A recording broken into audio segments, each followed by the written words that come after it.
안녕하세요. 저는 인천에 살고 있는 29 평범한 여자입니다. 예전에는 TV에 연애 프로그램이 하면 전부 다 챙겨서 봤었는데요. 요즘은 현실적인 사연 라디오를 더 많이 듣고 있습니다. 퇴근하고 캔맥주 마시면서 사연 라디오를 들으면 스트레스가 풀리기도 하고 가끔은 혼자 과몰입할 때도 많아요. 그래서인지 한 번쯤 제 사연을 보내보고 싶었습니다. 저는 2남 1녀 중 막내딸로 태어났습니다. 저희 남매는 나이 차이가 그리 많이 나지는 않았지만 어렸을 때부터 오빠들은 저를 딸내미 대하듯 살뜰히 챙겨줬습니다. 그래서인지 맛있는 음식, 좋은 거, 재밌는 건 다 오빠들한테 양보받으면서 컸어요. 어렸을 때는 몰랐는데 다 커서야 제가 과분한 사랑받으며 자랐다는 걸 깨달았습니다.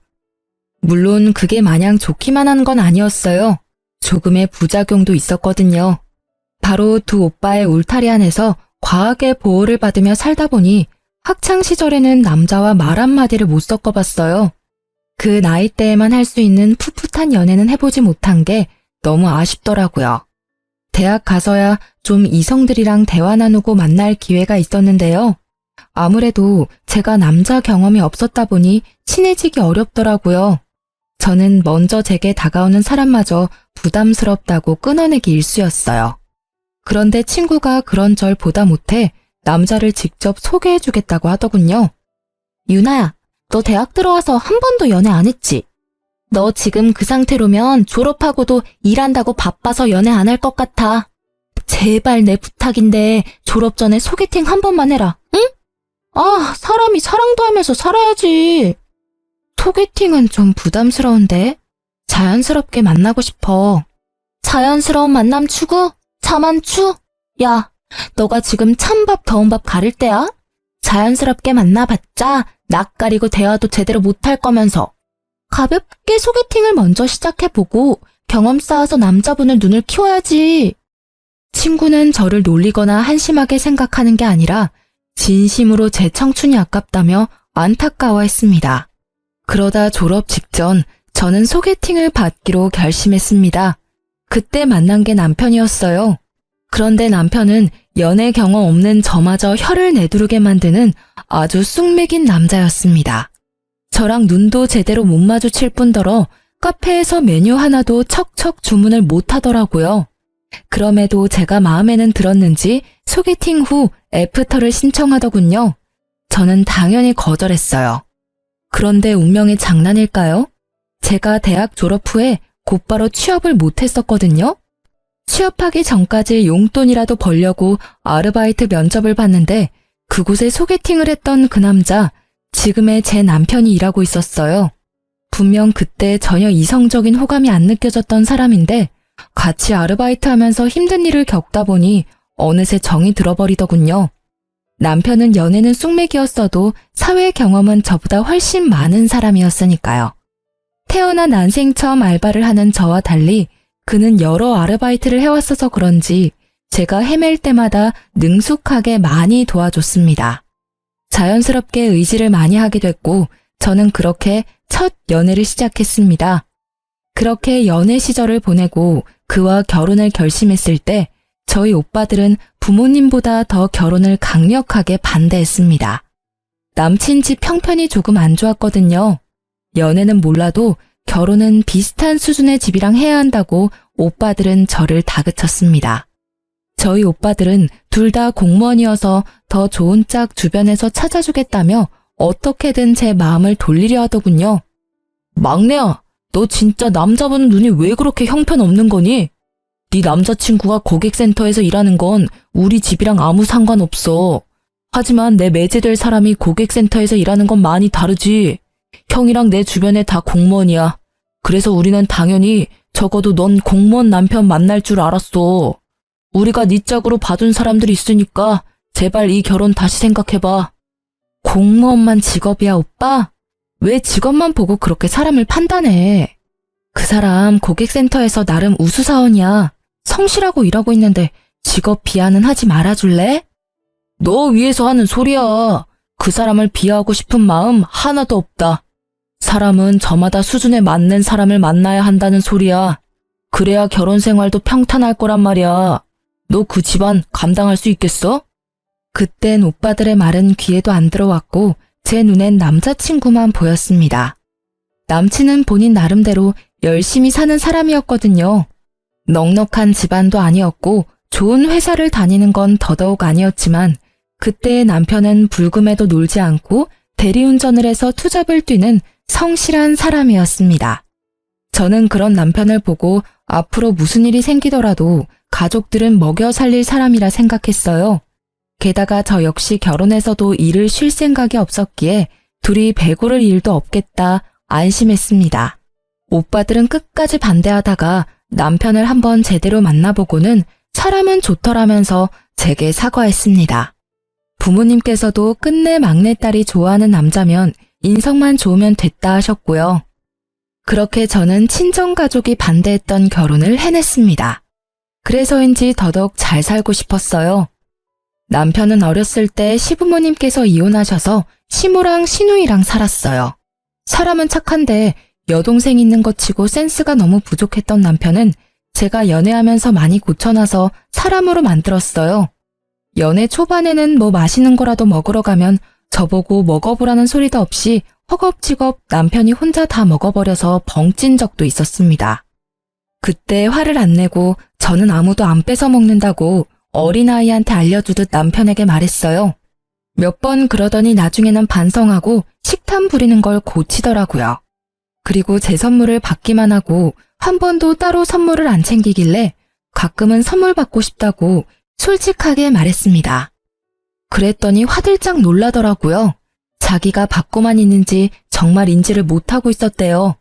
저는 사랑은 주고받는 거라고 기념일에 소소한 선물이라도 좋으니 준비해달라고 말 그대로 교육을 시켰습니다. 저희 남편은 빙빙 둘러서 말하는 것보다 직설적으로 말하면 긍정적으로 바뀌었거든요. 그렇게 발전하는 모습 보고 당장 내일 그리고 몇 개월, 길게는 몇 년 후에는 남편이 더 괜찮은 남자가 될 사람이라 믿었습니다. 지금 하나하나 돌이켜보니 정말 저는 그 사람을 사랑해서 결혼했던 것 같네요. 그런데 그 사랑도 결국은 결혼 후 시댁 문제로 차갑게 식어버리더군요. 팔은 안으로 굽는다고 남편은 그냥 제 사람이 아니라 여전히 시댁 장남에 불과했습니다. 여보, 동생이 못 본 지 오래됐다고 식사 같이 하재. 그래? 생각해보니 아가씨 못 본 지 좀 됐네? 언제쯤? 근데 우리 결혼식 이후로 양가 부모님 모시고 식사했던 적 없었지? 내 동생만 부를 게 아니라 아예 가족들 다 모여서 밥 한 끼 먹는 건 어때? 오, 그거 좋은 생각인데? 저는 놀랍도록 발전한 남편의 센스에 감탄했습니다. 친정 식구들이랑 시댁 식구들 전부 초대해서 식사 대접하고 싶다고 먼저 말을 꺼낼 줄 몰랐거든요. 상견례 그리고 결혼식 이후로 처음 양가 가족이 모이는 자리였죠. 그날 바쁜 큰오빠 빼고 작은 오빠만 와서 같이 식사를 했습니다. 그런데 남편이 식당을 예약하겠다 해서 맡겼는데 상견례를 할 법한 고급 한정식 집을 예약했더라고요. 가격대가 비싸서 저는 조금 놀랐습니다. 겉으로 티는 안 냈지만 남편에게 속삭였죠. 여보야, 오늘 무슨 날이에요? 인당 7만 원이야. 오늘 중요한 날이거든. 남편은 의미심장한 웃음을 짓고 저는 뭐 남편이 좋은 소식이라도 저 몰래 알리는 자리인가 싶었어요. 친정 부모님께서도 분위기가 분위기다 보니 혹시나 제게 임신했냐고 물어보셨어요. 아니라고 말씀드리고 기왕 간 거 맛있게 먹었습니다. 많은 발전은 했지만 아직은 부족한 남편의 센스에 알려줄 게 늘었다고만 생각했어요. 무슨 날도 아닌데 가족들 모일 때마다 고급 한정식 집을 갈 수는 없는 거니까요. 그런데 요즘 애들 말로는 플러팅이라고 하죠. 저희 작은 오빠 옆쪽에 앉은 시누이가 관심 있는 이성을 은근슬쩍 꼬셔내듯 작은 오빠 팔에 은근한 터치를 하고 요상한 웃음을 흘리는 겁니다. 시누이의 행동을 보고 저는 그만 깜짝 놀랐습니다. 사돈, 부추전이 너무 맛있어요. 좀 드셔보세요. 예상 못한 시누의 터치에 저희 오빠는 대답도 안 하고 젓가락질을 멈추더군요. 그러면 그만둘 법도 한데 여전히 과한 관심을 보이는 시누이 때문에 제 얼굴이 다 화끈거렸어요. 거기다 시모는 한술 더 뜨셨어요. 막내딸이 눈치 없게 오빠들보다 먼저 시집가서 사돈 근심이 많으시겠어요. 그런데 보니까 사돈 총각도 그렇고 우리 딸도 그렇고 둘 다 결혼 정년기네요. 이렇게 된 거 둘이 짝을 이루면 어른들 고민도 없을 텐데. 네? 괜찮습니다. 지들이 알아서 맞는 짝 찾아서 결혼하겠죠. 엄마는 불쾌한 티를 숨기셔도 얼굴 표정에서 다 드러났고 친정아빠는 어머님의 의도를 파악 못하고 웃어 넘기셨습니다. 그런데 시모는 멈추지 않고 갑자기 겹사돈 얘기를 꺼내셨죠. 저 농담 아니고 진심으로 말씀드리는 거예요. 사돈 총각 정말 사윗감으로 놓치기 싫어서요. 겹사돈이면 명절에 이렇게 자주 모이고 얼마나 좋겠어요? 엄마, 식사 다 끝내시고 말씀하신다면서요. 괜히 당사자들 쑥스럽게 왜 그래요? 시모는 신우와 저희 오빠를 연결시키려는 분위기를 만들었고 한술 더 떠 신우는 부끄러워했어요. 뭐 인연이 된다면야 겹사돈이 될 수도 있지만 난데없이 당사자 의견은 물어보지 않고 이런 자리를 만들었다는 게 좀 황당했습니다. 게다가 신우이는 오래 사귄 남자친구가 있었거든요. 아가씨 남자친구 있으시잖아요. 아니, 그놈이랑은 헤어질 거야. 결혼까지 생각하고 만나는 거 아니고 정 때문에 만나는 거지. 암튼 사돈 총각 절대 그놈은 신경 절대 안 써도 돼요. 넌 눈치도 없게 그걸 지금 말이라고. 제 말에 당황해서 어쩔 줄 몰라 하는 신우이 대신 시모가 대신 입장을 말하는데 그 말들도 참 웃겼습니다. 지금 사돈 처녀 만나는 사람도 있는데 겹사돈 이야기 하신 거예요? 아까부터 진짜 너무 불쾌하네요. 진지한 관계 아닙니다, 사돈. 이건 정말 예의가 아닌 것 같으시네요. 어머님, 곧 헤어질 사이예요. 깊은 관계 아닙니다. 오해하지 마세요. 아니, 사돈 처녀. 어머님이란 부르지 말아줄래요? 이게 무슨 경우 없는 상황인지 모르겠네요. 이미 식사 분위기는 엉망이 됐고 부모님은 집으로 돌아가셨습니다. 내내 잠자코 참고 있던 둘째 오빠는 남자친구가 있다는 말에 역시나 화가 났는지 자리를 박차고 일어났습니다. 이게 도대체 무슨 상황이지? 먼저 들어가 보겠습니다. 저는 사돈한테 일말에 관심 없고요. 잘 될 마음도 없습니다. 오히려 불쾌하네요. 종아야, 오빠 먼저 갈게. 나중에 연락하자. 오빠. 그렇게 식사를 끝마치지도 못하고 친정 식구들은 집으로 갔어요. 여보, 형님께서 계산 안 하시고 그냥 가셨대. 그래서 이 비싼 밥값 내가 계산 다 하게 생겼어. 빨리 형님한테 연락 좀 드려봐. 그게 무슨 소리야? 밥 한 술도 제대로 못 두고 간 우리 오빠가 왜 계산을 해야 해? 이 상황에 지금 그게 할 말이야? 여보야, 화내지 말고 이성적으로 생각해봐. 우리가 감당하기 너무 비싸잖아. 형님께 이체해달라고 연락 좀 해보면 안 돼? 울상짓는 눈치 없는 남편을 보고 저는 어이가 너무 없었어요. 자기가 온 식구 다 불러 모아놓고는 왜 우리 오빠 보고 계산하래? 어머 얘, 너 그러다 내 아들 잡아먹겠다. 뭘 그렇게 도끼 눈을 하고 애한테 따져. 내가 사돈 총각이랑 내 딸 한번 이어주려고 자리 마련해보라 시켰다. 그게 뭐가 잘못됐니? 참나, 돈도 잘 벌면서 이 정도 식사값도 계산 안 하고 그냥 가다니. 어머님, 저 도저히 이해가 안 가서 그러는데요. 왜 저희 오빠가 식사값을 당연히 계산해야 하나요? 그리고 지금 이 상황 저도 너무 속상하고 화나요. 새언니, 왜 속상해요? 제가 더 서운해요. 저 남자친구 있는 건 뜬금없이 저한테 물어보지도 않고 왜 공식적으로 말한 거예요? 저랑 오빠랑 잘 되면 언니한테도 좋은 일이잖아요. 아가씨, 남자친구랑은 헤어지셨어요? 아직 안 헤어지셨잖아요. 맞는 말 했는데 왜 아가씨가 화내세요? 화낼 사람은 바로 저예요.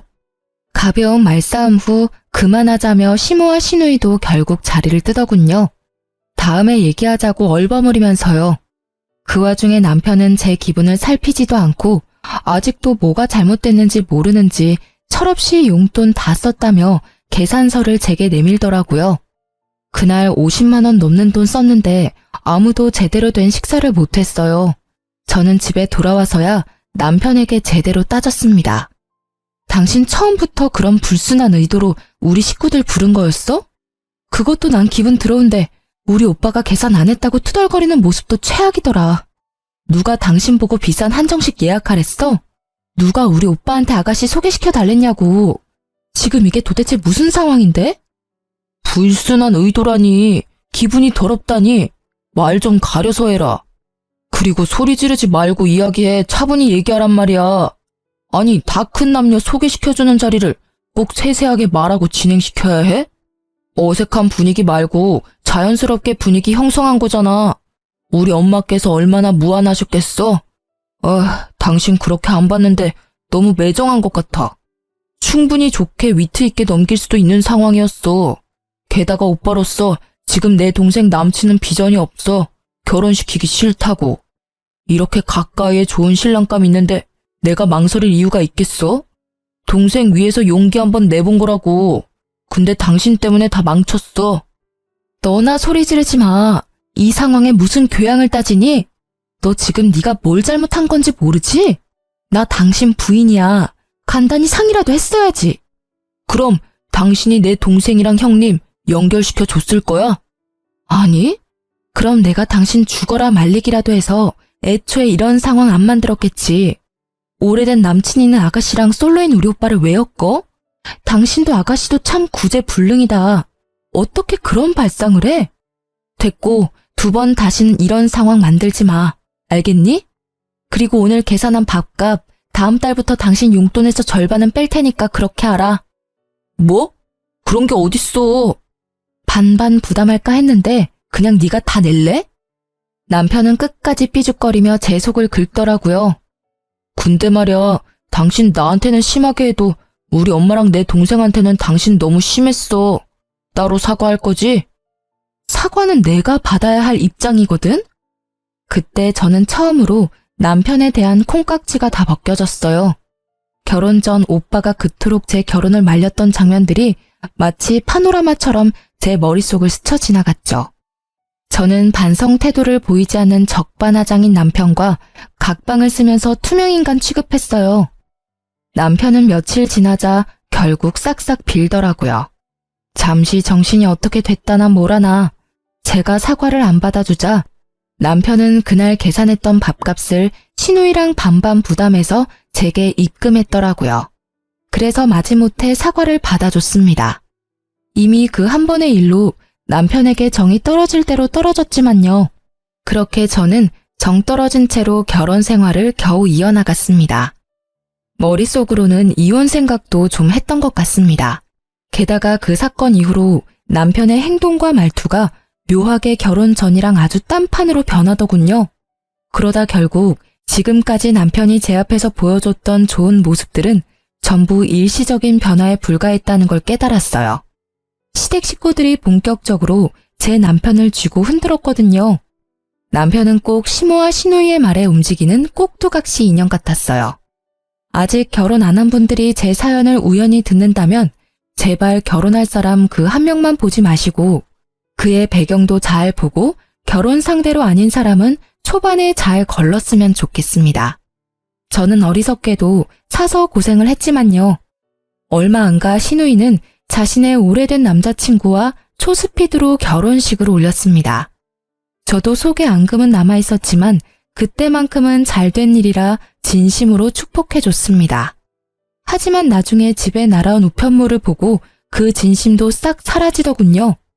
저희 부부가 쓰는 거래 은행도 아니고 저축은행 우편물이 제 남편 이름으로 와 있길래 저는 아무 생각 없이 열어서 내용을 확인했습니다.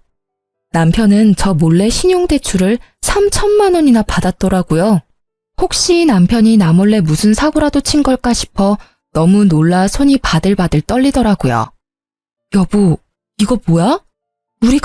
아니 당신이 3천만 원 신용대출 받을 일이 뭐가 있어? 아이씨, 뭐야. 왜 남의 우편물을 함부로 열어? 여기 본인 외 개봉 금지. 안 보여? 아무리 우리가 결혼을 했어도 선은 넘지 말자, 어? 정말 웃기지 않나요? 남편 놈은 그 상황에서도 프라이버시가 어쩌고 저쩌고 한참 제게 큰 소리를 치더라고요. 야, 뭐? 너야말로 선 넘지 마. 아니, 넘었네 이미. 우리가 벌면 얼마나 번다고 이자율 높은 저축은행에 3천이나 빌리니? 그거 이자랑 원금 어떻게 갚을 거야? 결혼했으면 대출도 의논하고 받아야 하는 거 아니야? 1금융도 아니고 이렇게 큰 돈을 저축은행에 빌린 이유가 뭔데? 너 나 몰래 도박하니? 아님 주식? 코인? 무슨 소리야. 난 떳떳해. 그딴 거 안 한다고. 아니, 자기도 형님들이 막내 여동생 결혼한다고 우리 신혼집 해주셨잖아.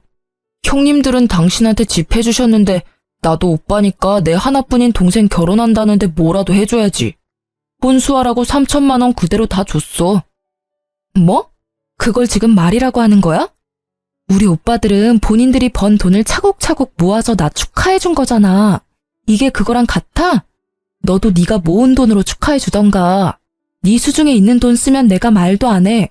어떻게 겁도 없이 덜컥 신용대출을 몇 천씩 받아?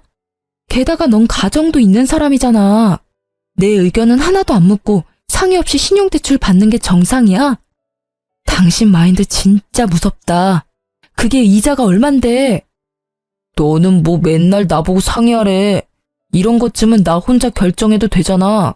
그럼 외벌이도 아니고 뻔히 너랑 나 맞벌이 하는 거 알고 있는데 어떻게 여동생한테 돈 없다고 말하냐? 그건 내 자존심이 허락 못해. 그리고 당연히 형님들은 돈 잘 버니까 대출 안 받아도 여유롭겠지만 난 그렇지 않잖아. 그러니 대출이라도 받는 수밖에.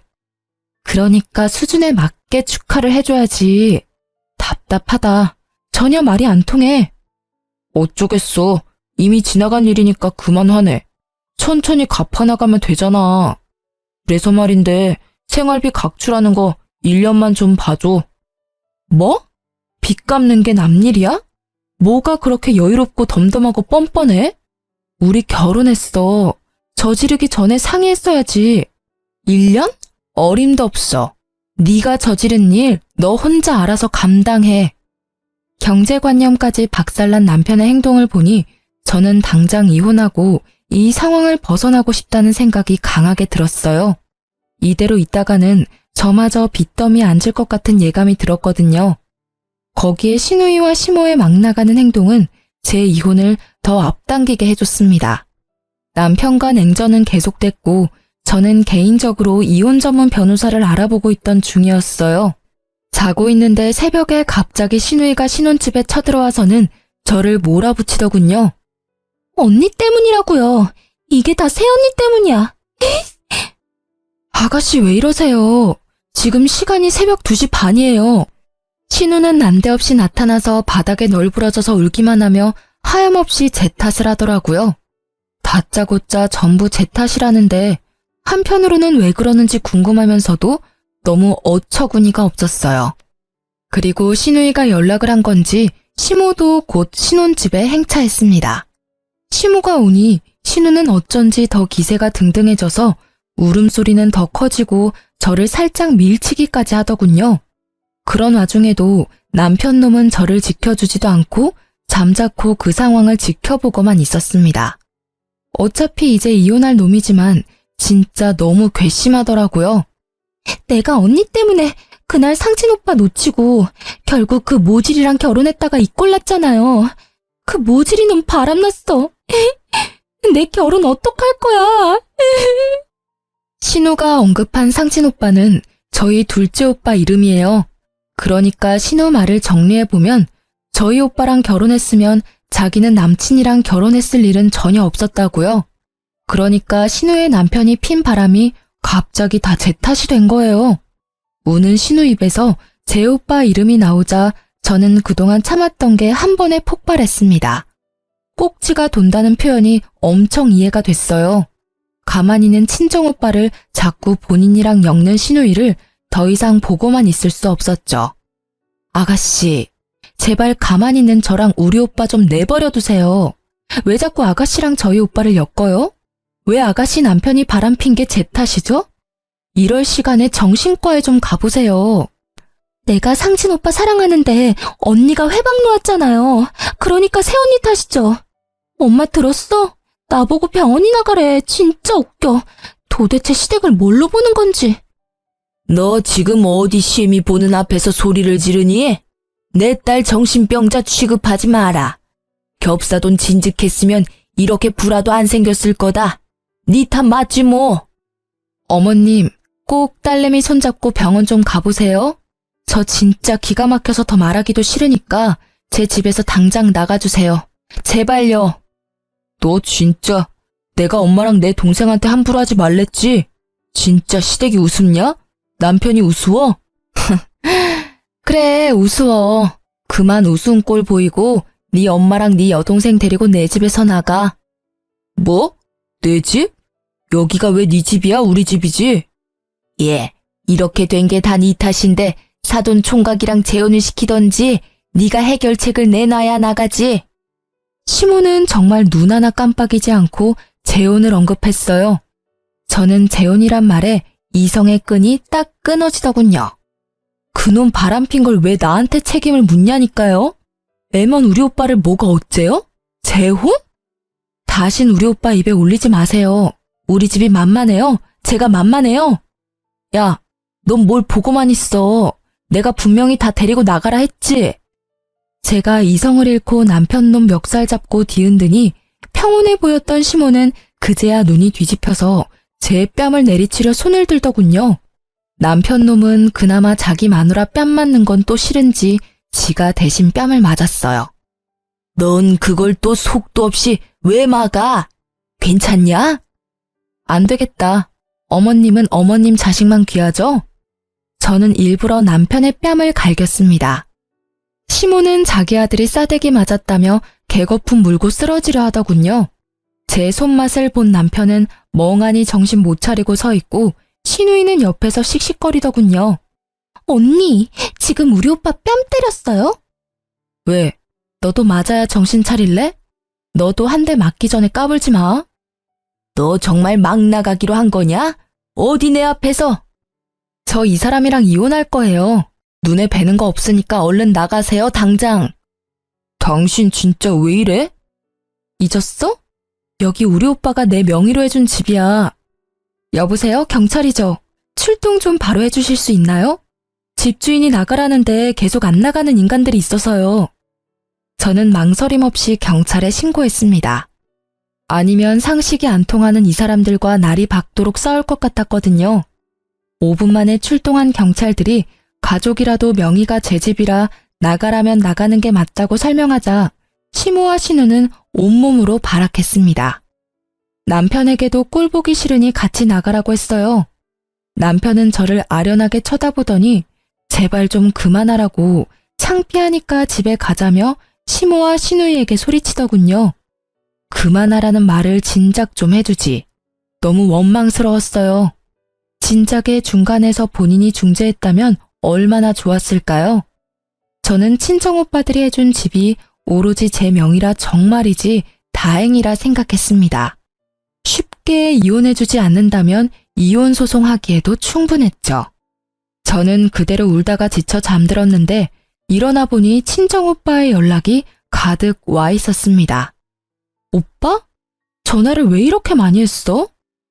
너 시댁일로 할 말이 있어서 나 점심때 잠깐 들릴게. 알았어. 뭔가 예감이 안 좋았는데 신우이는 정신 못 차리고 친정오빠에게 따로 연락을 했더라고요. 나한테 연락 와서 제발 한 번만 만나자 하는데 소름 끼쳐서 싫다 했어. 아니 내가 따로 그 여자를 만날 일이 뭐가 있겠어? 저번 식사 자리 때부터 왜 그러는 건지 모르겠네. 대충 이야기 들어보니까 너 매제한테 이혼하자고 했다며? 오빠, 아가씨 일은 내가 대신 미안해. 근데 지금은 내가 다 말할 힘이 없어. 너 괜찮은 건 맞아? 난 괜찮으니까 나중에 말하고 싶을 때 천천히 말해줘. 나 괜찮아. 내가 오빠들 울타리에서 벗어날 거라고 했잖아. 내가 미련하게 반대한 결혼한 건데 이혼도 내가 감당해야지. 내 동생 다 컸네 진짜. 아무튼 내 신경은 쓰지 마. 이게 뭐 너 잘못도 아니잖아. 근데 그 여자 내 번호는 어떻게 알았지? 남편한테 알려달라고 했을 것 같아. 그 사람 어머님이랑 아가씨 말이면 뭐든 다 할 것처럼 굴더라. 연애 때는 내 말이 우선이었는데 결혼하고 나니까 시댁 입김에 움직이더라고. 나 몰래 아가씨 혼수 보탠다고 신용 대출까지 받았더라. 아, 그놈 진짜. 내가 머리 싸매고 끝까지 반대할걸. 하여튼 이 오빠가 도와줄 일 있으면 말해줘. 큰형이랑 얘기해보고 변호사도 구해줄게. 저는 얼마 안 가 시댁에 가서 이혼하자고 서류를 내밀고 더 이상 저희 오빠에게 연락하지 말라고 단호히 말했습니다. 남편의 얼굴은 그 사이 피죽도 못 얻어먹은 것 마냥 많이 상해 있더라고요. 목소리도 한껏 풀이 죽어 있었어요. 하지만 더 이상 안타까운 마음도 안 들었습니다. 솔직히 저 보여주려고 쇼한다는 생각밖에 안 들었어요. 이혼하자. 내 결론은 이혼이야. 남친 있는 아가씨가 사돈인 우리 오빠한테 찝쩍거리는 것도 불쾌했고 결혼해서 남편 바람피니까 나랑 우리 오빠 언급하는 것도 소름 끼치고 결정적으로 당신 나 몰래 아가씨 준다고 신용대출 받은 거에서 난 완전히 신뢰를 잃어버렸어. 여보야, 그러지 말고 나랑 일단 둘이 더 대화를 해보자. 제발. 이렇게 갑자기 이혼 서류 내밀면 나 어떻게 살라는 거야? 내가 잘못했어, 응? 남편은 제게 손이 발휘되도록 빌었지만 이미 이혼은 결심했으니 냉정하게 남편을 뿌리쳤어요. 이미 난 이혼할 거라 정했어. 당신이 못 받아들이겠으면 소송으로 가는 거야. 정말 너 너무한다. 겨우 그거 가지고 꼬투리 잡아서 이혼이라니. 말이 되는 일이야, 이게? 아들, 너도 그만 사과해라. 여동생 도와준다고 돈 빌릴 수도 있는 거지. 그리고 사돈끼리 잘 되면 좋은 일인데 뭘 그렇게 열을 내? 너 혹시 우리 집안 무시하냐? 이 계기로 우리 아들 완전히 네 손바닥에 두고 살고 싶다 이거야? 요망하다 정말. 시모의 치맛바람이 또 불기 시작하자 남편은 의외로 시모에게 불같이 화를 냈습니다. 엄마 제발, 제발 좀 그만 좀 하시라고요. 저 이 사람 아직도 사랑해요. 많이 사랑한다고요. 이 사람한테 이제 함부로 말하지 마세요. 이혼할 때 되어서야 제대로 내 편은 들구나. 여보. 미안하지만 너 이제 와서 정신 차린다 해도 소용없어. 그러니까 내 편 들 필요 없어. 소중한 너희 어머니 여동생 편이나 들어. 너는 이제 내 사람 아니거든. 제가 쐐기를 박자 남편은 눈물 콧물 빼며 울더군요. 시누이는 진짜 저희가 이혼할 것 같은지 그제서야 쭈뼛쭈뼛 제게 다가와서 잘못했다고 빌더군요. 새언니, 제가 진짜 잘못했어요. 경솔하게 행동해서 미안해요. 우리 오빠랑 이혼만은 하지 마세요, 네? 저 반성하고 있어요. 시누이가 비는데 저는 그 면전에 대고 이렇게 말했어요. 아가씨, 소름 돋으니까 가짜 눈물 흘리지 말아요. 여기서 울고 싶은 건 나랑 이 사람뿐이에요. 그랬더니 신우는 갑자기 태도가 돌변하더니 이렇게 말하더군요. 언니, 단도직입적으로 얘기할게요. 맞아요. 언니가 오빠랑 이혼해도 난 아무런 상관없어요. 그런데 이대로 집안 대 집안이 껄끄러워지는 건 정말 싫어요. 나중에 새언니가 내 시누이가 될지 모르는데 그럼 곤란하잖아요. 전 그게 걱정돼요. 이제서야 고백하는 건데요. 사실 새언니랑 오빠 상견례 했을 때부터 저 사돈, 아니 상진 오빠한테 첫눈에 반했어요. 그때부터 쭉 좋아했다고요. 진짜 솔직히 말하면 사실 남편이 바람펴서 마냥 싫지는 않았어요.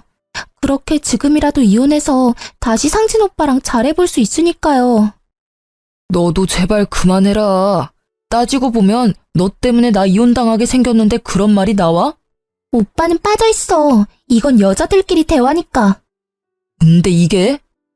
남편은 신우를 억지로 나가게 하려다가 신우가 땅바닥에 철푸덕 넘어지고 말았죠. 어이, 오빠 진짜 왜 이래? 그냥 잠자코 엄마랑 내 말이나 들어. 너 지금 여자 하나 때문에 동생을 밀어? 이놈이? 자기들끼리 헐뜯고 싸우는데 저는 그 틈을 타 녹음이 잘 되고 있는지 확인했어요. 혹시 몰라 시댁 들어올 때부터 휴대폰 녹음 어플을 켜고 있었거든요. 녹음은 아주 잘 되고 있었고 저는 신우의 절절한 고백이 담긴 그 녹음을 그대로 신우 남편에게 보냈습니다. 번호는 없었지만 저와 시댁 식구들이 모여있는 단톡방에는 그분도 계셨거든요. 저는 이만 가볼게요. 아가씨, 잘해봐요. 앞으로 어떻게 될지 정말 궁금하네요. 언니, 지금 나 응원해주는 거예요? 방금 아가씨, 아니, 네가 말한 것들 네 신랑한테 보내놨으니까 너 알아서 잘해보라고. 그게 무슨 말이에요? 가족 톡방 확인해봐요. 그럼 안녕.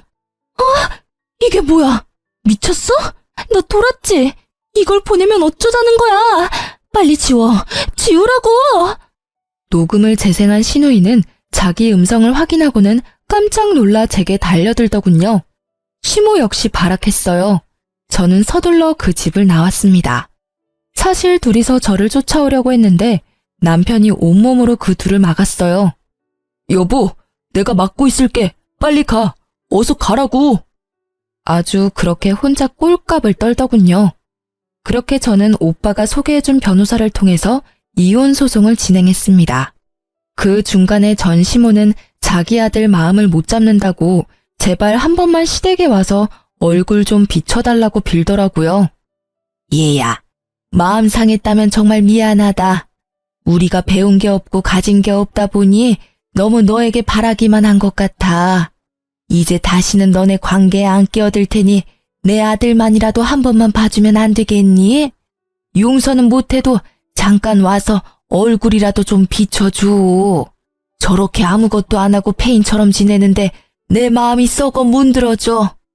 그래도 한때 네가 사랑했던 내 아들 저대로 인생 망가졌으면 좋겠어. 너 그럼 그 죄책감 쉽게 지워질 것 같아? 평생 갈 거야. 그랬으면 좋겠어? 아줌마, 제발 저한테 가스라이팅 하지 마세요. 죄책감은 제 인생 망친 당신들이 가져야 하는 거 아닌가요? 그리고 아들 인생 망친 게 누군지 모르시겠어요? 모르시면 잘 생각 좀 해보세요. 그리고 딸 교육도 좀 제발 부탁드립니다. 주제에 저희 오빠 옆자리 노리는 게 너무 웃기거든요. 뭐가 어쩌고 저째? 소송도 제게 좋은 쪽으로 마무리가 되어가고 있어서 저는 대인배의 마음으로 전 남편에게 눈 딱 감고 전화를 했습니다. 너 그렇게 살다가 평생 그 굴레에서 못 벗어나. 엄마랑 동생한테 휘둘리지 말고 신용대출 같은 거 다신 받지 말고 네 인생 살려고 노력해. 나도 내 인생 살 테니까. 그나마 예정을 생각해서 일침 아닌 일침 날렸습니다. 그러자 전 남편이 전화기에 대고 통곡을 하는데 저는 듣기 싫어서 바로 끊어버렸네요. 그리고 전 시누이는 친정오빠한테 여전히 일방적으로 연락하고 있었나 봐요. 번호를 바꾸면 괜찮을 텐데 오빠는 오래 쓰던 자기 번호를 바꾸고 싶지 않아 했거든요. 차단을 해도 매번 새 번호로 연락이 와서 오빠는 최대한 자존심 상하게 한마디 했대요. 충격 요법을 쓰면 좀 나가 떨어질까 싶어서요. 오빠가 뭐라고 했냐면요. 저기요, 거울은 봐요? 스스로 주제 파악이 안 돼요. 얼굴이 예쁜 것도 아니야. 뭐 직업은 말해봐야 입 아프고. 아니, 그쪽 뭐 제대로 된 게 있어요?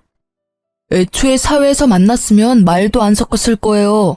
소중한 내 여동생의 가족이 될 사람들이니 그나마 상대해줬다고요. 이제 정신 차리세요, 이혼녀 아줌마. 뭐라고요? 이혼녀 아줌마? 그럼 당신 동생도 똑같거든요? 어떻게 그런 말을 해요? 그리고 나 어디 가서 예쁘다는 소리 듣거든요? 야, 내 동생이랑 어디 감히 비교해. 너보다 집안 빵빵하고 직업 안정적이고 네 오빠보다 든든한 오빠가 둘이나 있거든? 걱정 말고 넌 네 인생 살아. 한 번만 더 연락하면 스토킹으로 신고할 테니까 그렇게 알고. 전 시누이는 일말의 자존심은 남아있는지 그 뒤로는 연락이 안 왔다고 합니다. 나중에 알게 된 사실인데 신우 남편은 외도한 것도 아니었어요. 오로지 그것도 신우 본인의 감과 추측이었다고 합니다. 그 정도면 진짜 정신병원 가서 진료를 받아야 하는 것 아닌가요? 신우는 저희 오빠도 가능성이 없어지자 뒤늦게 자기 남편한테 매달려봤지만 제가 보낸 녹음 덕에 이혼당했더라고요. 저도 지 때문에 이혼했는데 자업자득이라 생각했습니다. 덕분에 살았다며 전 시누이 남편은 제게 고맙다고 인사까지 하더라고요. 서로 동병상련이었죠. 그런 집안이랑 엮여서 액땜 제대로 했다고 이야기를 나눴었네요. 결혼 전 연애 때까지는 정말 뜨겁게 전 남편과 사랑했기에 이혼하면서도 저도 많이 씁쓸하기는 했습니다. 좋게 헤어진 게 아니니까요. 그만큼 저도 상처가 컸고 많이 아팠으니 저는 저대로, 전 남편은 전 남편대로 각자 알아서 이 고통을 이겨내야겠죠. 사랑만 가지고 결혼하는 건 정말 모험 같아요. 주변에서 말리는 결혼에는 다 이유가 있다라는 걸 비싼 값 주고 저는 경험했습니다. 다른 분들은 그러질 않길 바래요. 지금까지 제 긴 사연 들어주셔서 너무 감사합니다.